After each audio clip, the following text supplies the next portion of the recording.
There's this plant that there's this myth. It's not a myth anyway, because we found it to be true, that people say that Shangans and Venda men, they have a plant that is planted when a boy child is born in a family and everything, and that plant gets planted so that their manhood gets to be certain size, to be well endowed down there, and hence you find that Venda and Shangan men tend to, yes, to be gifted in that area. So when I was interviewing the doctor, I asked him, I thought it's a myth. He said, no, actually, I've done research on it. And I'm like, we need to talk about it. Dr. Magwed, can you tell us about this plant and the process, please? And we have established that it's not a myth, isn't it? It's used it originates from Shangans, and then Vendas use it, and also Shonas. So it's 3 tribes, but it originates from Shangans. I'm right, ne? Yes, according to the information that I've got from my research participants, maybe a few of them, they indicated that the practice was learned from Shangan people. But when we look at the name and how the Venda people calls it, even the Shona, it's said that they do it. But usually if they've learned it from Shona, you find that the name that they mention, it's also closer to what the Shona says. But up so far, they indicated that it has been learned from the Shona people. The plant that we are talking about, scientific name is Kigelia africana. Its English common name is known as the sausage tree, wherein it has been named the sausage tree from the sausages that they produce. Kashi, is that tree? I know that tree. Yeah, of course, you will understand. I think, not saying that undermining and whatever. Maybe the English people have named it the sausage tree as they envy the way. If you look at the way the sausage looks like, yeah, it's for a man who is not gifted, can envy the way the fruit looks like. Okay. I think hence the perception and the belief was influenced by the way the fruit looks like. Do we have a name in Shangan or Chivenda? Chivenda, yes. There's a name in Venda. It's called Muveba. Yes. In Shangan, you don't know? In Shangan, I guess it's... no, not in Shangan, no. Okay. Can you explain to us the process, how it's done? In a nutshell, just summarize. But maybe you should also tell the audience that you read what I've written in my thesis. And maybe I must read. Yeah, I think so. Maybe I think it's the right one. Yeah, let me just. It is that one. So as I'm opening the page, I think it's, the right one. It's 399. I'm reading from his thesis. It says. Maybe before you read, what she is reading is what people have told me, not one person, several people that have interviewed from one area to another, especially the elderly man. I targeted the elderly man for this one. Yeah. Kensani. I'm gonna read from his thesis. It says, fruit used as a soap substitute, cooked, fresh fruit eaten during feminine times, fruit medicinally used by men or young men, especially those at Uronga area, mainly Shangan speakers, to enlarge their penis.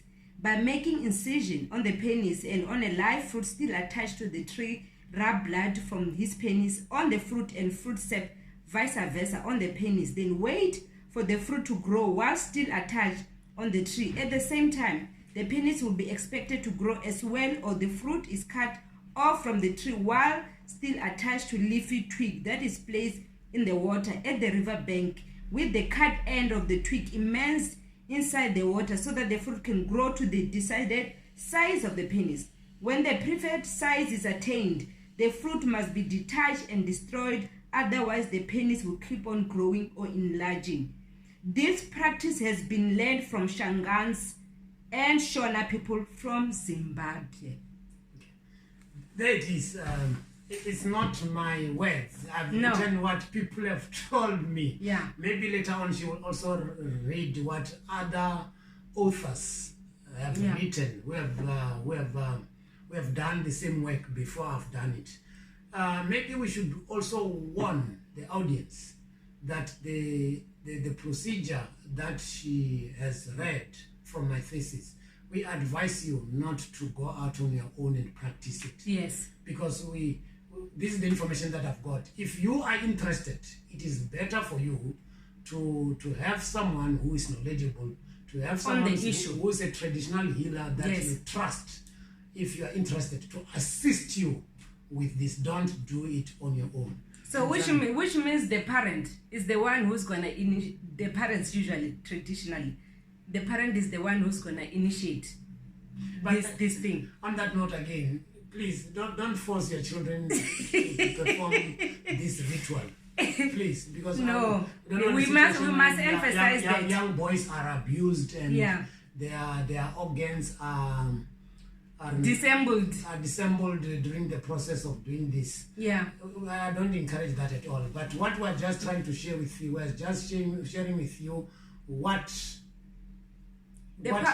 is being done and I think the practice is still there out there, but not as spoken. People are not spoken about it. Yeah, hence we are not encouraging you. If you're interested, like we say, have the consent of a young man that you are going to expose to this process, of which I'll not. It cannot be a young man. It must be a boy, isn't it? But from young age, isn't it? When is at a certain age will it work? With this one, I don't want to say it will work and encourage you to go, but as you have heard what she has read, yes, that's how they do it. And your question is the practice still alive? Yes, I think the practice is still alive, looking at the age of the participants that are knowledgeable about this. It sounds to be quite popular around Venda people of different ages. Even some of the young boys at high school were laughing when they show off the Kigelia africana fruit. Yeah. So to know that this gives you an indication that it's either that they talk a lot about its uses or the practice is still alive. This goes to show that God gave our people knowledge. The plants which are there are to heal us and to make our lives better. So don't always shun away when we talk about natural plants or natural medicine, because even the Western medicine, it comes from traditional medicine, isn't it? Yeah, one can say so. Maybe if you can hold it there. I want to say something again, because I'm quite concerned with what we've just read now. For people that are interested again, like for instance, if you're really interested and you have got a traditional healer who wants to assist you and your young man is interested, it's better you perform it in the presence of a conventional medicinal practitioner, because there is surgical blades that are going to be involved. We don't mind with the fruit. With the fruit, you can do it on your own, and also to check the sap of that fruit before you make it mix with the blood of whoever that you are going to do. So what I'm encouraging is that if you want to do it, please make sure that there is a medical doctor that is assisting with this process in the presence of the traditional healer. But I don't think this process can be done by a person, by a child alone. I think it's done by a parent. That is my thinking. Yes. For a young boy to do it on his own, I totally discourage that. Yeah.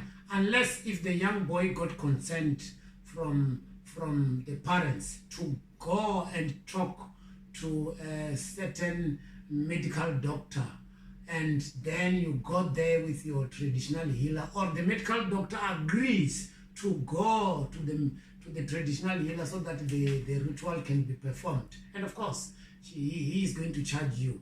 So if you cannot afford the charges, if that can be made, please stay away from this procedure. Yeah, but I'm not saying that's dangerous, because there is miscalculation that we are afraid of. Yeah. That wherein things can can go wrong. Can go wrong, yes. Like This just shows that when tribes are staying close to each other, like you were saying, that information is power, information is currency. Venda and Shangans have stayed close to each other. Their culture has become more or similar in many ways, which means the Venda learns from the Shangans. The Shangans learn from the Vendas.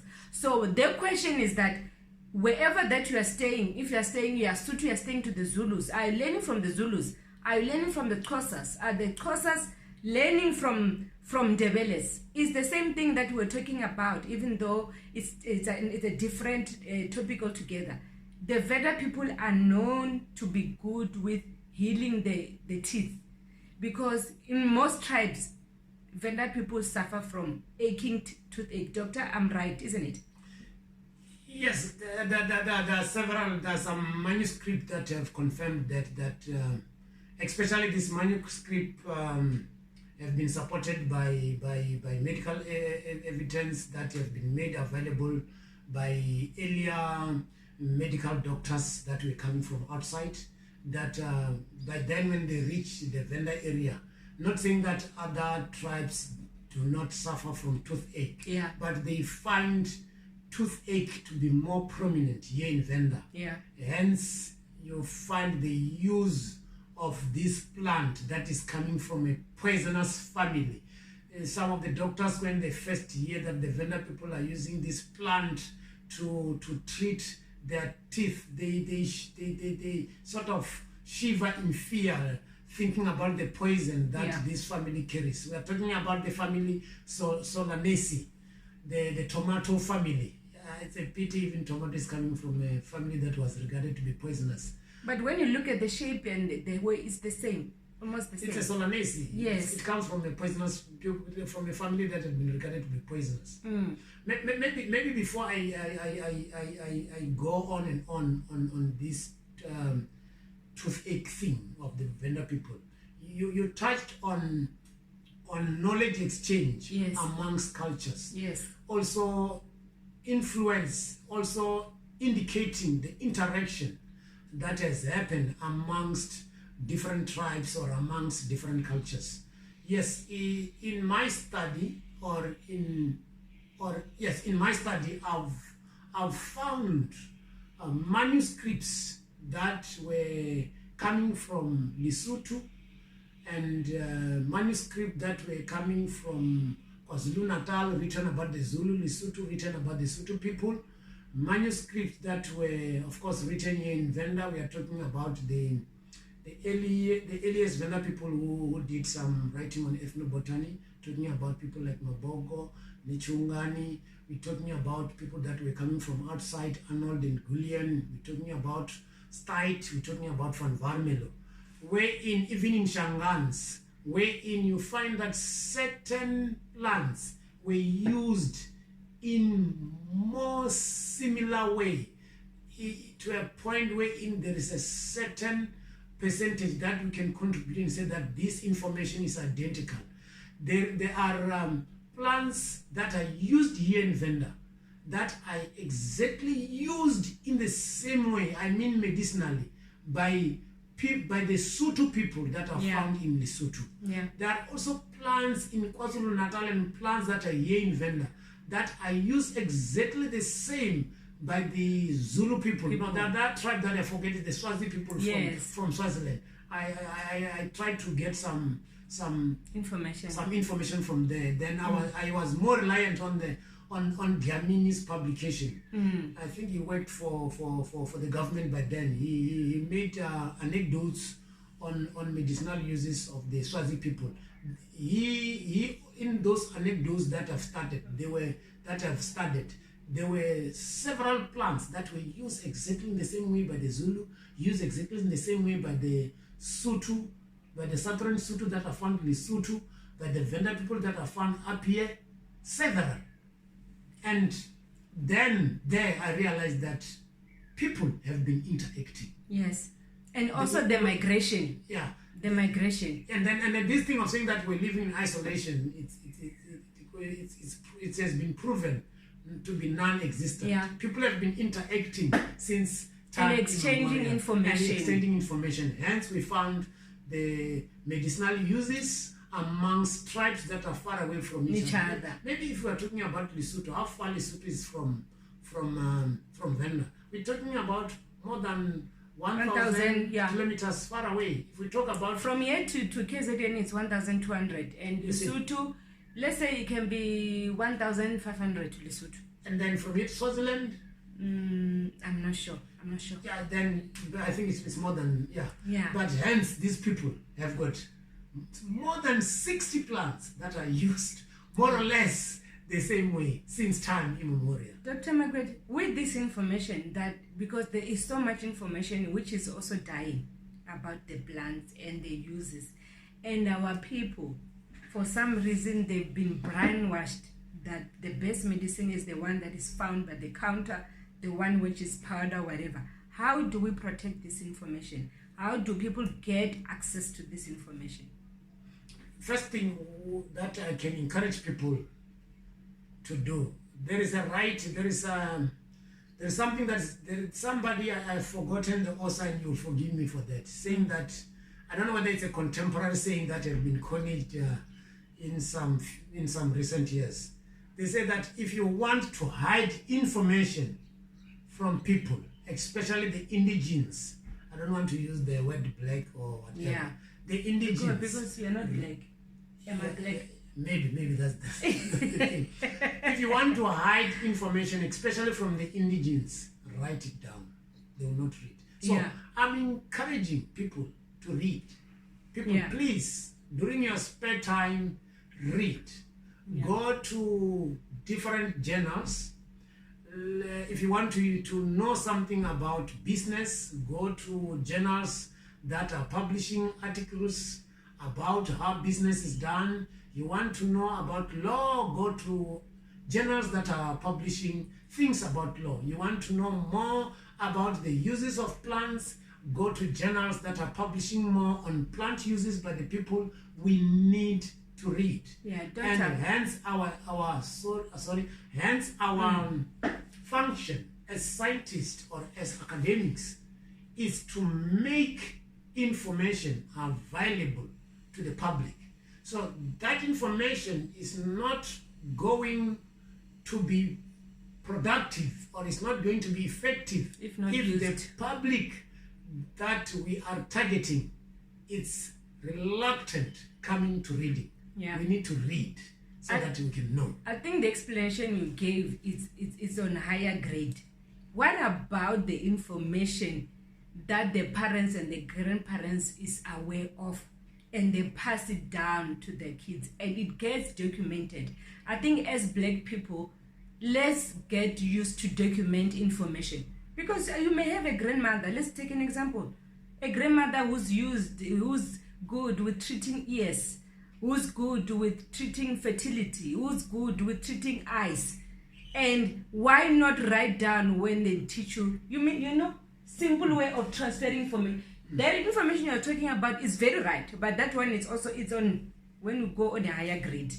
When we are now, let's go to the basics of when we are at home. The kids are with home, with the grandkids, with the, Maybe just to add on that, remember this thing of oral history that was passed from generation to another generation was there throughout the whole world. It's only that certain parts, in other parts of the world, they started writing it out. Not in Europe, not in Asia, even here in Africa.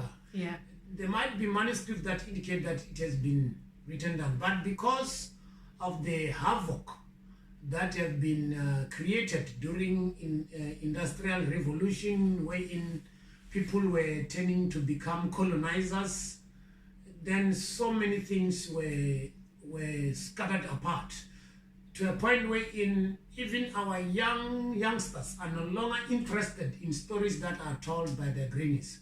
Hence, our elderly people don't feel the edge of sharing the information with their grandchildren. First thing one can say, young people, you need to open your ears. You need to respect your elders.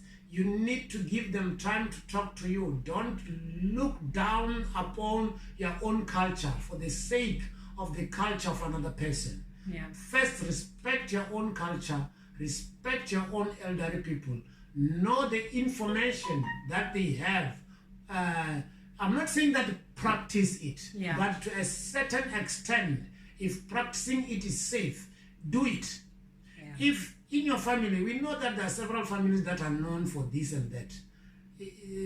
Kensani, I will tell you, right now as I'm talking to you, Venda area or Venda people were well known for weaving basket called mifaro. By then there were many people that were weaving this mifaro. Right now we've got very few people that are weaving those mifaro. Whenever I ask them, what is happening with this craft? Are you passing this to your son or your grandchildren? They say they are not interested. Just imagine. So what I'm saying is that if you've got a grandpa, you've got your father, you've got a brother who is doing that, you as a youngster, whether primary school, secondary school, or tertiary level, please find it inside you. Make sure that there is development of interest in learning what your grandmother, your grandfather, your father, your mother has been doing, so that tomorrow you become a better person and you stop borrowing. Sometimes it's better to borrow from a person with something. If you borrow from a person when you don't have anything to give in return, they will never respect you.